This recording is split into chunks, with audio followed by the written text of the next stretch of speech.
Hey, and welcome back. I am really glad you're here again, because today's video is all about the heartbreaking tale of Orpheus and Eurydice, a story of love, loss, and the power of music that has echoed through Greek mythology for centuries. If you enjoy this myth, please make sure to like and subscribe, so you don't miss any of our stories. Thank you very much. And now, sit back, relax, and enjoy the journey. Have fun! Introduction of Orpheus. Orpheus, the legendary musician of ancient Greece, was no ordinary mortal. Born as the son of a muse, his life was touched by divine artistry, and from his very first breath, music flowed through him like a living force. His lyre could soothe the wildest of beasts, calm the fiercest storms, and even move the hearts of gods and mortals alike. Every note he played carried emotion so profound that rivers would pause their courses, trees would bend to listen, and even the very stones seemed to tremble with awe. It is in this world, alive with melody and the resonance of nature itself, that Orpheus' story begins. A story of love so deep it defied death, of devotion that challenged the boundaries of mortality, and of fate's inescapable shadow looming over even the most gifted of souls. In the heart of his music lies a warning: the fragility of life, the fleeting nature of happiness, and the unyielding power of love intertwined with destiny. As we step into the tale of Orpheus, we are not merely witnessing the actions of a mortal hero, but entering a world where every note, every song, carries the weight of joy and sorrow, hope and despair. Prepare to journey into a story where music wields magic, love defies the impossible, and the line between life and death is bridged by the courage of one man's heart. Part 1. The love of Orpheus and Eurydice.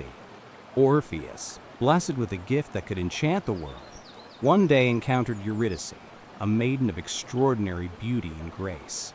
From the very moment their eyes met, a bond was formed, invisible yet unbreakable, as if the fates themselves had woven their destinies together. Orpheus' heart, already tender and attuned to the harmonies of life, now beat with a new purpose. Love so deep it transcended words, a melody that needed no lyre to be heard. Their courtship was like a song itself, each glance and gesture a note in a symphony of devotion. Orpheus would play his lyre for Eurydice, and the flowers would bloom more vividly, the birds would sing in chorus, and the wind itself seemed to carry the sweetness of their love across the valleys. In return, Eurydice's laughter and gentle spirit inspired him, bringing light to the deepest recesses of his soul, a muse for his already divine music. Their marriage was a union celebrated not just by mortals, but by nature and the gods. Harmony reigned in their home, a small world filled with laughter, song, and tender devotion. Even the forests and rivers seemed to acknowledge the purity of their bond, reflecting back the joy that flowed between them. In this love, we see the perfect fusion of human connection and divine blessing, a reminder of life's fleeting moments of happiness, where two souls can touch so profoundly that the world itself feels transformed. Orpheus and Eurydice's love was more than romance. It was a testament to the power of affection, the beauty of companionship, and the human capacity to find transcendence in another's presence. In this chapter of their lives, joy reigned supreme, setting the stage for the trials that fate, ever watchful and unyielding, would soon impose. Part 2. The tragic death of Eurydice.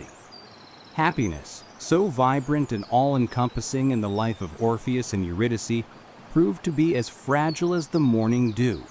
On a day that began like any other, Eurydice walked through the verdant fields near their home, the sunlight glinting off her hair, the wind carrying the gentle music of nature that seemed to echo her joy. But fate, ever capricious, struck without warning. A venomous serpent, hidden in the grass, bit Eurydice, its deadly poison coursing through her veins. In an instant, the brightness of her life was extinguished, leaving only silence in its wake. Orpheus returned to find the world transformed, familiar paths now void of color, the trees and rivers seeming to mourn in muted tones. His grief was immeasurable, a weight pressing down upon his heart with a force no mortal could bear. Every note he attempted to play faltered and broke, for the music that had once flowed effortlessly from his hands now reflected only the anguish that consumed him. Tears fell like a relentless rain, and in his sorrow the harmony of the world seemed to shatter alongside his spirit. In this sudden, cruel moment, the fragility of happiness revealed itself with stark clarity. Mortality, so often taken for granted, showed its inexorable power, reminding that even the brightest joys can vanish in the blink of an eye. The love Orpheus shared with Eurydice, once radiant and sustaining, became a bittersweet memory, a source of both inspiration and unbearable sorrow. This tragic event set Orpheus on a path that no ordinary heart could tread, a journey into the depths of grief and despair, yet also a journey fueled by devotion so profound that it would defy the very boundaries of life and death. In the shadow of loss, the story of Orpheus and Eurydice would take its most perilous turn, revealing the power of love to confront even the inevitability of mortality. Part 3. Descent into the Underworld. Overwhelmed by grief yet propelled by unwavering love, Orpheus resolved to undertake what no mortal had ever dared: a journey into the very realm of the dead, the shadow domain of Hades himself, to reclaim Eurydice from the clutches of mortality. His heart, though heavy with sorrow, burned with determination, for the thought of life without her was a void he could not endure.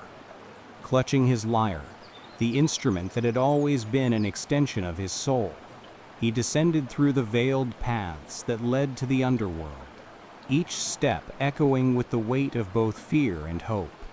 As Orpheus traversed the shadowed landscapes, the air thick with the silence of the departed, he encountered shades of the dead, silent, pale, and distant. None dared approach him, yet all felt the tremor of his presence. Raising his lyre, Orpheus began to play, and immediately the hauntingly beautiful music wove its way through the gloom. The notes shimmered with love and sorrow, a melody so potent that even the rivers of the underworld seemed to pause to listen. The Furies, relentless and fearsome, stilled in their pursuit of justice, captivated by the purity of his devotion. Finally, he approached the throne of Hades and Persephone. The king and queen of the dead, stern and unyielding, were moved by the music, their hearts softened by the depth of Orpheus' grief and the sincerity of his plea. Every chord, every note told the story of love unbroken by death, of a mortal willing to face the impossible to restore what was taken too soon. Orpheus' courage, his unwavering resolve, and the transcendent power of his art bridged the divide between life and death, convincing even the rulers of the underworld to grant him a chance. In this descent, the story of Orpheus becomes a testament to the extraordinary lengths that love can drive a human heart, and to the unparalleled power of music as a force that can move gods and mortals alike. It is here, in the shadowed depths where fear and hope intertwine, that Orpheus' journey reaches its most poignant and daring moment, setting the stage for a trial of trust and patience unlike any other. Part 4. The condition of return. Hades, moved by the purity of Orpheus' music and the depth of his devotion, granted a rare and extraordinary mercy. Eurydice could return to the world of the living. Yet even in this act of compassion, the gods of the underworld imposed a single solemn condition. Orpheus must not look back at Eurydice until they had both reached the surface, beyond the shadowed halls and the river Styx, into the realm of sunlight and life. This caveat, simple yet monumental, would test not only his love, but his patience, trust, and discipline. As Orpheus began the long ascent with Eurydice following behind, every step became a struggle between hope and doubt. The air grew lighter, the shadows thinner, yet fear whispered into his mind, questioning whether she truly followed him or whether this chance was a trick of fate. His heart beat in a rhythm of anxious anticipation, each note from his lyre, though filled with courage, trembled with uncertainty. The echoing silence of the underworld seemed to stretch on endlessly, amplifying the tension with each moment. Every sense of Orpheus was consumed by longing to turn, to see her, to reassure himself that the love that had driven him to such daring heights was indeed real. The risk of breaking the condition, of losing her forever, loomed over every step, a weight heavier than the shadows themselves. His journey became a delicate balance of faith and self-restraint, a test of whether love could endure the cruelest challenge of all, trust without proof. In this passage, the story of Orpheus and Eurydice reaches its most suspenseful and poignant moment. The promise of reunion hangs in the air, fragile and exquisite, while the ever-present peril of a single glance threatens to undo everything. It is a moment that captures the tension between desire and discipline, hope and fear, and reminds us that even the most heroic of hearts must confront the limits of human patience in the face of fate. Part 5. The Fatal Glance. The air above the shadowed halls of the underworld shimmered faintly as Orpheus and Eurydice neared the surface, each step bringing them closer to the warmth of the living world. Hope surged within him like a tide, yet it was accompanied by an undercurrent of fear. Doubt whispered relentlessly, questioning whether she truly followed, whether this gift of the gods was real or an illusion crafted to test his resolve. His heart, torn between longing and obedience, thudded with unbearable intensity, every beat echoing the fragile thread upon which their fate now balanced. Despite his courage, the mortal heart is susceptible to impatience. As the light grew stronger, Orpheus, longing became unbearable. The music of his lyre faltered, notes quivering with desperation, pleading silently for confirmation, for the sight of his beloved at his side. And then, in a moment of frailty, a glance, brief, almost involuntary, yet irrevocable. His eyes fell upon Eurydice, and the cruel truth of fate struck with unbearable force. She lingered a step behind, reaching toward him. Yet, as his gaze met hers, the fragile thread of her return snapped. Eurydice's form shimmered and faded, her presence dissolving into the shadows from which she had emerged. The joy of reunion was stolen in an instant, replaced by a silence that was heavier than death itself. Orpheus, heart-shattered, grief consuming him with a force unlike any he had ever known. Every note he now played echoed the torment of irreversible loss, every breath a reminder of human frailty, of the peril of doubt, of the unyielding hand of fate.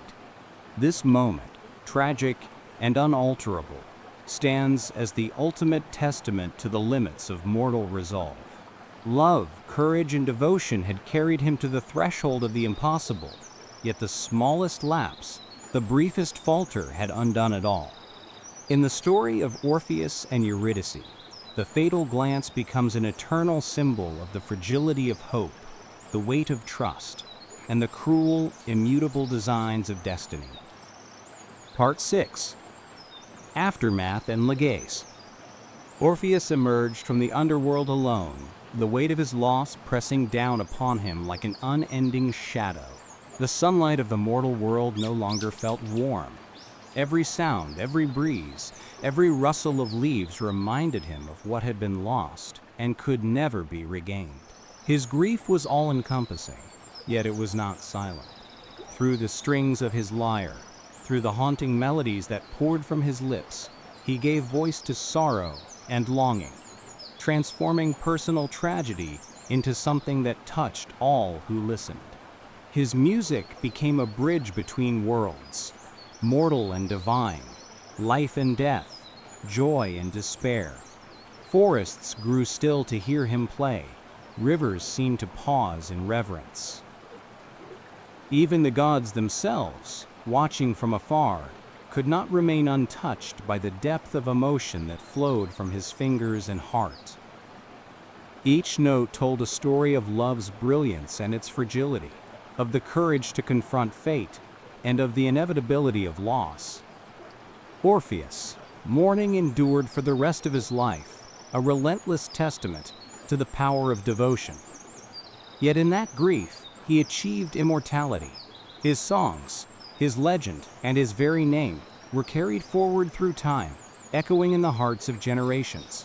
Through him, humanity learned that love and sorrow are intertwined, that art can transcend death, and that even in the face of destiny's cruelty, beauty and memory endure. The tale of Orpheus and Eurydice thus became more than a story of loss. It became a symbol of the enduring power of love, the permanence of grief, and the immortal nature of art. A story that would echo across eternity, teaching that even in the shadow of despair, the human spirit can create beauty that never dies. The lessons of love. And so the story of Orpheus and Eurydice lingers in the hearts of all who hear it.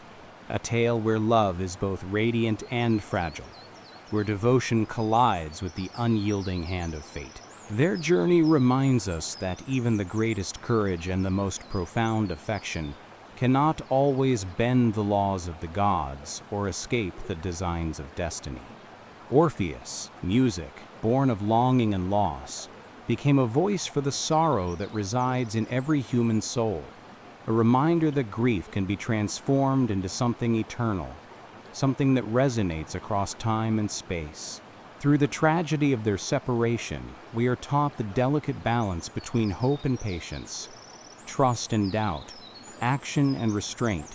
The fatal glance, the descent into shadows, and the yearning for a love that cannot be reclaimed, all serve as enduring symbols of human frailty and the inexorable march of fate. Yet within this sorrow lies beauty. For Orpheus, melodies, echoing across the earth and into the heavens, immortalize the passion, the devotion, and the heartbreak of a love that was never meant to fade completely. Orpheus and Eurydice's tale stands as the timeless, saddest love story of Greek mythology, a narrative that captures the depth of emotion, the power of art, and the fragile, fleeting nature of human happiness. In every note of his lyre, in every whispered legend, their love endures, a testament to the eternal dance of longing and loss, and to the haunting, everlasting beauty of a story that will never be forgotten. And that's it for today's video about the tragic and timeless story of Orpheus and Eurydice. I really hope you enjoyed it and that you felt the power of their love and their loss. So please make sure to like and subscribe so you don't miss any of our future myth and legends. Thank you very much and see you guys in the next video. Bye bye.